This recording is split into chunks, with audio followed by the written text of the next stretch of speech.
Our next speaker is Dr. Aaron Chapla, who is a faculty in Department of Endocrinology, Christian Medical College, Vellore. He leads the molecular endocrinology laboratory here. And his work largely has been in monogenic diabetes along with Dr. Nihal Thomas. And he services diagnostic needs of not just the hospital, but also adjoining hospitals, adjoining states, and even adjoining countries. So today he will talk about genetics of insulin secretion, insights from massive parallel sequencing. Thanks, Vinod, for the introduction. Good evening to you all. So today I'm going to share our experience with using NGS in a clinical setting, and how we have really learned, what we have learned over the years I'm going to share. And I also want to thank the organizers for the invitation, and it's such a joy to share the platform with some of the very prominent people who have really contributed to the field, and teachers like Danda, and so it's such an honor and a privilege to be here and share the platform with you all. So in the next 20 minutes or so, I'm going to share what we have learned and how we have progressed in our understanding of how genomics play a role in understanding the insulin secretion defects, and what we have learned over the years. When we started our work in 2011, along with Dr. Nihal, who was my PhD guide, we only were able to see groups dividing diabetes as type 1 and type 2. That was a stereotypical diagnosis, where type 1 or type 2, but there were already enough reports that there were monogenic causes for diabetes. And that's where we realized the importance of working on young onset diabetes and work on these monogenic causes, because there were therapeutic implications. Once you have a confirmed diagnosis, you can actually treat them appropriately. And as Dr. Sridhar was discussing about the genome sequencing and identifying those genes and the variants and having a cost-effective assay, that's the way forward, right? In conditions like MODY or monogenic diabetes, we already know the panel of genes which are the cause. And when you have a clear clinical diagnosis, the first step is to actually sequence those genes. But when we started our work, the first thing that we realized was there were more than 10 genes, and the world across were only sequencing 3 of these genes using Sanger, and it was very costly. And that's where we realized Sanger is not the method, and we had to get into and get the NGS-based technology into our lab. And we started developing tests, sequencing all the known MODY genes. And also we realized it's not only the secretion defects, we also need to work on the insulin action, and therefore work on lipodystrophy and further on.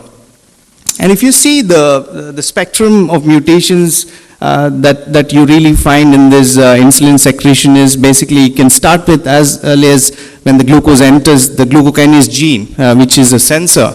The mutations here can cause mild fasting hypoglycemia, and then you also see the potassium channel mutations causing neonatal diabetes, young onset diabetes, and also even hyperinsulinemia. And also you see there are transcription factor genes which actually which are involved in beta cell development and functioning, and mutation in these also cause monogenic forms of diabetes. And there are other syndromic forms like WFS1 and so on. So it's amazing how the dynamic the whole molecular mechanisms are. It can range from just diabetes, neonatal diabetes, to young onset diabetes, to hyperinsulinemia. I just want to present this slide early on, because this is what how the mutations can actually affect. So if you see the first picture in block A, you see that is a normal mechanism where when the glucose enters, it's converted to glucose 6-phosphate, ATP-AD ratio increases, and then the closure of the potassium channels, ATP-dependent potassium channels, membrane depolarization, calcium entry, and insulin release. But what happens when these KATP channel genes, ABCC8, KCNG11, when they are mutated, you see that the ATP-dependent potassium channel remains open, and it causes diabetes. And these are activating mutations. Whereas when you see a loss of function mutations, you see that the KATP channels are not present, or either they're not functional. Therefore, you see the membrane depolarization is constant, and therefore the insulin is continuously released, causing hyperinsulinemia. So today we are going to really look at the spectrum across. And one of the learnings that we had is when we led the study along with Dr. Nihal, we led this study across 4 centers in India, where we wanted to work on this young onset diabetes cohort, and we screened from 14 genes to up to 262 genes in young onset diabetes. We also worked on insulin resistance panel and some exome work. So what we have today is a learning from this study, and I'm going to present this in 4 different ways, like 4 different areas. One is the genes implicated in beta cell development and functioning, and the second is the syndromic forms. And we also found that when we started screening these large panels of genes, we also found that there are autoimmune monogenic causes for diabetes. And there's another area that we are now exploring. And then we also have a panel for hyperinsulinic hyperglycemia. So these are panels which are sequencing all the known genes, covering 100% of the coding regions and making sure that there are no gaps, and making it a test, establishing a test in a clinical setting with high sensitivity and specificity. So before I present the data, I also wanted to kind of put this slide up here, because when we see the variants and the classification, which is based on American College of Medical Genetics guidelines, you normally see the pathogenic and likely pathogenic, where you have enough evidences of pathogenicity or that they are causative variants. Uncertain significance, variants of uncertain significance where you cannot classify them on either sides. And benign, likely benign, when you have enough evidence that they are not causative. So I'm going to present the data, the first set of data for beta cell development and functioning genes, the MODY genes. Only present the variants which are pathogenic and likely pathogenic. And we have, in our first set of data, we found 50 of them. And if you see the spread across the MODY gene panel, you see that majority of these patients fall in HNF1 alpha, ABCC8, and glucokinase gene. And if you see the Caucasian group, the mutations that normally you see are the HNF1 alpha, 4 alpha, and GCK. But we see 1 alpha and ABCC8 as being one of the top numbers here. Not only us, even MDRF has published the data, and they also have found that ABCC8 and HNF1 alpha and ABCC8 are the main genes that are implicated in our population when you consider just the pathogenic and likely pathogenic, and there were very few in GCK. But we have found quite a few of them, quite a few of these numbers in our cohort, and when we looked at this data, we found as expected that with mild fasting hyperglycemia postprandial, which ranges up to around 200 milligrams per deciliter, what we found interestingly was there is a tool developed by Exeter which is called MODY probability calculator. And when we started using this tool, we realized that all those who are GCK positive actually had a MODY probability score above 75.5, right? So this is a very simple online tool which can be used by anybody. You just enter those details and gives you a probability of a positive predictive value, and then if it is above 75, we are finding all of those who are positive were actually positive, had a very high PPV value. And so we re-looked at the data and said, okay, fine, because we think that GCK is rare in our country, but if we use tools like this, what percentage we would find? When we really re-looked at the data, we found that around 5% of patients can still be picked up by using this tool. We are not finding this for other MODY forms, but in GCK, using such kind of tools, we can still pick up even the rare forms, or the so-called what we thought rare can still be picked up. It's not only as well. The interesting part about research is as you kind of work, you find that there are other groups actually either finding on similar lines or something which can actually help you say that yes, what you're finding is actually true. There is a data already published from Turkey in 2016 where they found 12 out of 13 positive cases actually had a high PPV value, and we are finding the similar trend even in our country. So even tools like this can actually help identify GCK positivity. So what is that that the clinicians would be equipped with? This is they can treat these patients. They don't need, those with GCK, those who are GCK positive, they can just be managed with just diet and exercise.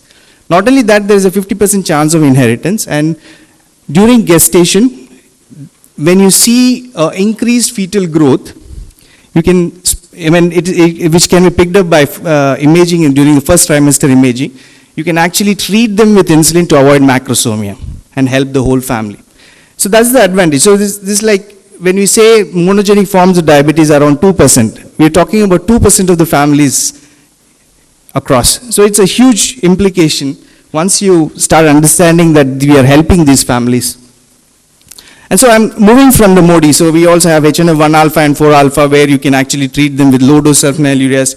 HNF1 beta require insulin. ABCC8, KCNG11, neonatal forms of diabetes where you can treat them with high dose of sulfonylureas during early infancy. And these are things that just evolving. And so it's so important that we need to be aware of this and use this testing services either here or any place. I mean, the clinician should be aware. Vinod was talking about, we just need to ask for these tests. We need to be aware that there are services that are available, there are people around, and we need to start testing our patients. And I'm moving on to the syndromic forms of diabetes, where here we see, I'm just putting up a case here where a patient, 11-year-old, when we did MODI testing, he was negative. However, he also had an elder sibling who was 9 years, diagnosed at 9 years, born out of consanguineous marriage, and we thought maybe because there's a consanguinity, elder sibling there, maybe there is some syndromic form or a recessive disorder, and then we had to kind of expand our panel, do a 31 gene panel, and we found a WFS1 gene mutation. And this is a non-synonymous variant. Normally you see the classical DIDMOD phenotype, diabetes insipidus, diabetes mellitus, optic atrophy, deafness. This is a classical phenotype where those patients with truncating mutations, I mean frame shifts or nonsense mutations, you see that classical phenotype. But in these cases with those patients where there is just non-synonymous variants, you may see just the diabetes and a milder form of the disease. But they are not, this patient is not type 1 but Wolfram syndrome. Not only that, but we also have identified some of these WFS1 variants in young onset diabetes, like specifically a variant like R558C, where we found this variant in a young diabetic in one of our testing. And when we did the family testing, we found that it was segregating with young onset diabetes. But when we saw the allele frequency, it was really not at area where you will see that you can classify it as pathogenic. But then because it was segregating, we said it is clinically significant variant, we need further investigations. And then later we found this publication where the study was done in Ashkenazi Jewish population, and they found that this variant is present in 1.4% individuals in this those with Jewish ancestry. It is 60-fold higher. And also we found when they screened 475 type 1, those diagnosed with type 1 diabetes, they found that 8 of them were actually homozygous positive for this WFS1 gene. And not only that, they also found that those heterozygous carriers were at risk of type 2 diabetes. So what we were looking at, what we realized through our work is that there are some functionally important genes may be enriched in some of these populations, even in India. We can't just depend on allele frequency and filter them out. We need to actually identify even these variants, maybe with a higher frequency even in our populations. So we have published this WFS1 data where we found a mutation in WFS1 gene, truncating mutations, non-synonymous variants, to heterozygous variants in young and onset diabetes. This is a complete spectrum which we published in JCM recently. So I already explained that how once you have a confirmed diagnosis, you can treat them appropriately, and I move on to further explaining the data including VUS. So I just now explained you about WFS1 variant. There can be variants with allele frequency which can be higher than what you expect, and maybe need for further investigation. So we also wanted to look at these variants with uncertain significance, and when we put these variants with uncertain significance, you see that there are genes like PDX1, PX, PAX4 coming up. And if you look at the variants of uncertain significance versus pathogenic and likely pathogenic variants, you see that 1 alpha, 4 alpha, GCK, which are well studied, you see majority of them are actually pathogenic and likely pathogenic. And other forms, you see that most of them are variants with uncertain significance. It could be that these are variants, these genes and these variants are with low penetrance, or these are not studied so well, right, still. Maybe there is a need for further investigations and identify those variants which are still functionally important. So the first set of investigations, when we were just looking at 14 MODY gene panel, we found 2 of these patients with more than one. MODY is monogenic compared to the polygenic type 2. MODY is monogenic. But what we have identified in the first data set itself was there were 2 patients who had mutations in NeuroD1, MODY 6, and also PDX1, MODY 4. And when we further looked at the literature, we found that they actually are important for something called insulin gene looping and expression. And when we found this, we said, if this is the case, then the insulin levels should be much lower in these patients compared to type 2 and controls. And when we looked at the insulin levels, you see that those with the digenic or the more than one variation, you see that the insulin levels were much lower compared to type 2 and controls. Normally you see a hyperinsulinemia in most of these type 2s. So the beta cells can compensate to a great degree. But in these cases, they cannot compensate to that degree, right? So then when we found this, we said maybe it could be something like a diagenic variance, and that's what we published in one of our first publications. And today we have around 4 cases with the same combination, and we've screened more than 1,000, and we don't find this combination in the controls. And so when we published this data in 2013-14, then came a database called Diagenic Disease Database. There are 54 causative diseases, and there are 258 diagenic combinations at that point of time. And there were 3 MODY cases included in this database, and 2 are from our lab. And there are now 7 combinations that are being, now this has been now labeled as oligogenic disease database. And there are 7 combinations. And in our lab, we have 14 combinations that we are investigating. We also think that there could be true diagenic or a modified genes that are important to investigate in young onset diabetes. All this wouldn't have been possible if you looked at just one by one gene or just look at a small gene after the other, but it is because we looked all the genes together, we are finding such things, such variants. And interestingly, now the ACMG classification also is proposed to expand, and they are proposing a 7-category variant classification system, which we have been following last 10 years. Where we also think variants like NeuroD1 and PDX1 fall into these predisposing and likely predisposing factors. And we also identified patients who are obese. Even if they have just a single variant, they become young diabetic. So it's not just the diagenic, but even if a single predisposing factor with additional factors, they can become young diabetics. So we actually follow the 7-category variant classification in our lab, and that's where we are very interested, and we think that there are functionally important variants in India which need further investigation and maybe a cost-effective test in the near future.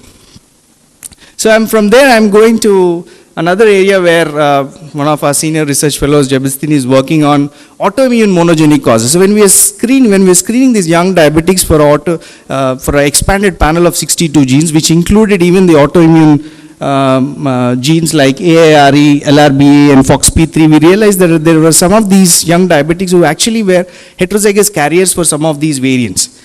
And then therefore we realized the need for expanding these panels and also investigate some of these patients who come from pediatric endo, where we were able to identify a patient here with ARE homozygous mutation causing a gene start loss mutation. And it is a reported mutation, and such cases are now being diagnosed in our lab. And also we have a cohort of young diabetics with heterozygous variants in these autoimmune panel genes now. So I'm quickly going to shift my gaze onto another side, other spectrum, where I told you that there can be loss of mutation or inactivating mutations in ABCC8 KCNG11, which can actually cause hyperinsulinemia, right? So if you see, this is a study again funded by ICMR, where we were trying to look at patients and screen for this congenital hyperinsulinism panel, look at the mutations which actually respond to diazoxide.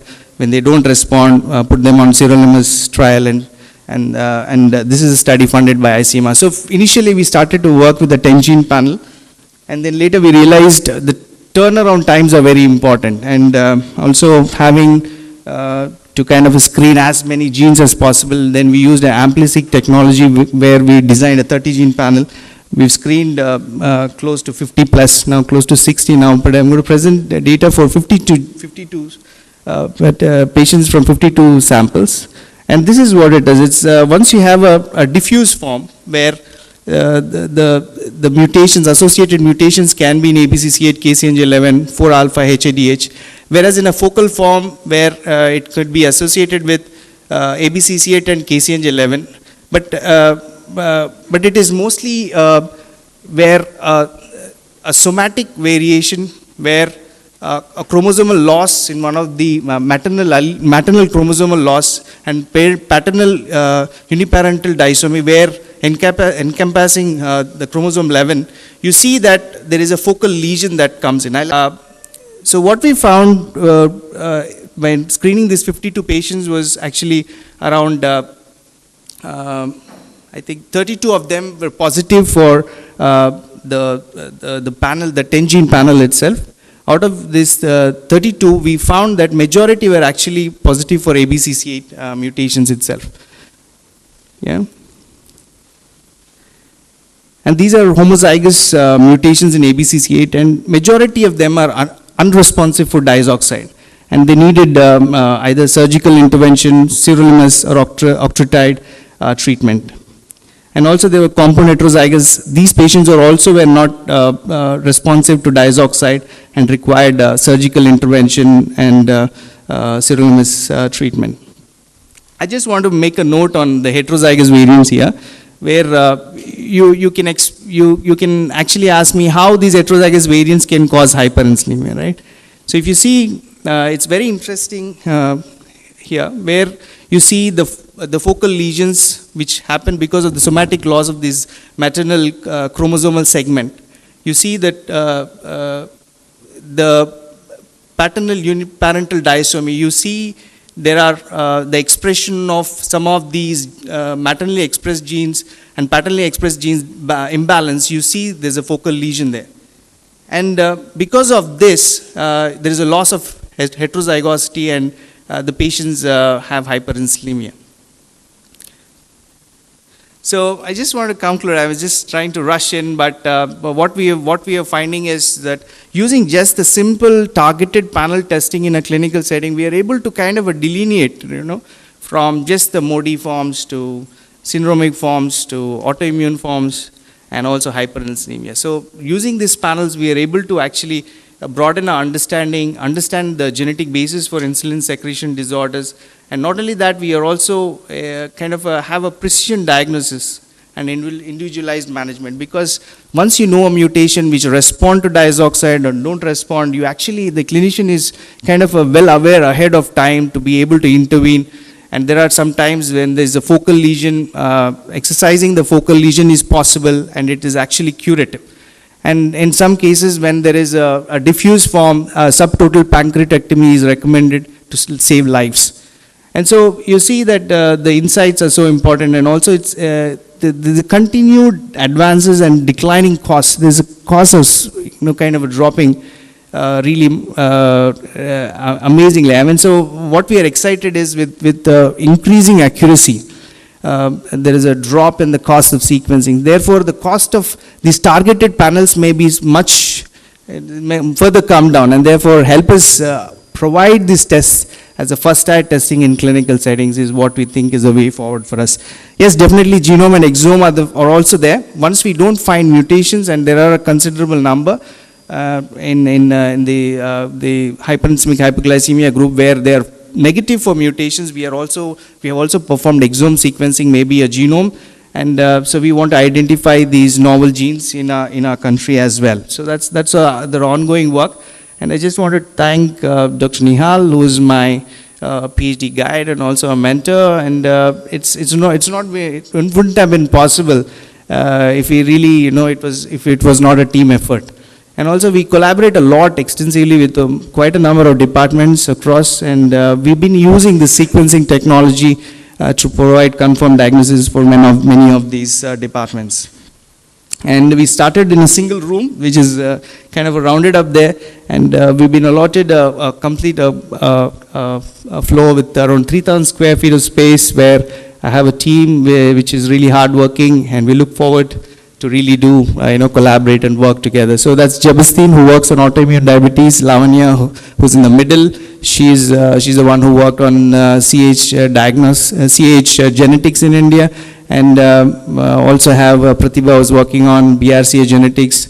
Shruti, she's working on sexual developmental disorder genetics. And there are 2 more research fellows and my team. And thank you for your time, and I'm happy to take any questions that you may have. That is in those 2 genes, like to see the segregation and how it is. So once you see diagenic, so we have now trying to screen the families, but we have not really identified families, siblings who had the combination yet. We can speculate, maybe, okay, this patient may be diagenic, but we have not got those samples yet. But what we are finding is, even we got 4 different patients with the same combination. And we've screened more than 1,000 controls that we don't find that combinations. And we have totally 14 such combinations in our lab, where we are trying to investigate the true diagenic variants, because there can be some modifier effect. There can be a dual molecular defects affecting 2 different pathways. So we're just trying to screen for these. And what we are finding is, yes, definitely, there are some of these combinations which could be diagenic. Yes. Any mitochondrial studies done in any of them? Yeah, we do have some mitochondrial, but we've not really haven't gone much beyond what are known mutations in mitochondria yet. Yes. Thank you. They range in the allele frequency range of 1 in 1,000 odd. Now, is it that these disorders are indeed quite very frequent and we are underdiagnosing them, or are there less penetrant variant? Are they less? Less penetrant variants. Yeah, so ABCC8 is really highly polymorphic gene. So we only classify those variants where we have enough evidences, like basically enough reports of pathogenicity. So only those cases we classify them as pathogenic. We don't look at variants which are less than, allele frequency is less than, 10,000 at least, because ABCC8 is highly polymorphic. So we don't really look at. But what we are thinking is, if you see a variant consistently in young diabetics, still, even in ABCC8 or NeuroD1 or BLK1, with frequency of less than 1,000, still there may be functionally important variants which need to be screened in large cohorts. At this point of time, we don't have enough evidences to say anything about those variants, but still there are some important variants which we need to look at. Maybe they may be important for the bigger group of type 2 diabetes that we call. Right. Maybe still having functional impact on insulin. That was indeed my question, because those ABCC8 variants were actually reported in, for example, gestational diabetes. Mm-hmm. They also came out of very high odds in genome associations. Yes, absolutely. So is it really what you call less penetrant variant, but with modifier locus, which makes it more severe? I'm just open. These, again, I go back to that, what I was presenting about likely predisposing factors. Right. So they definitely have a functional impact, but not enough to cause disease. And they may need additional factors. So because diabetes, when they look at as true monogenic, it can, only neonatal forms can be truly monogenic. All others, there are some other factors. But in a larger cohort, when you're looking at diabetes, young diabetes especially, we know that in India it is the insulin secretion defect that is driving disease in majority of our patients. And if you see the data, and there's enough data, we are suggests that we are 3 to 4 times more prone to diabetes with a age and BMI matched Caucasian. So the insulin secretion defects are definitely there. But it may be a very small, functional defect which adds up, or it needs an additional external factor. Yes. Thank you very much. Let's give a big hand. Thank you. Thank you.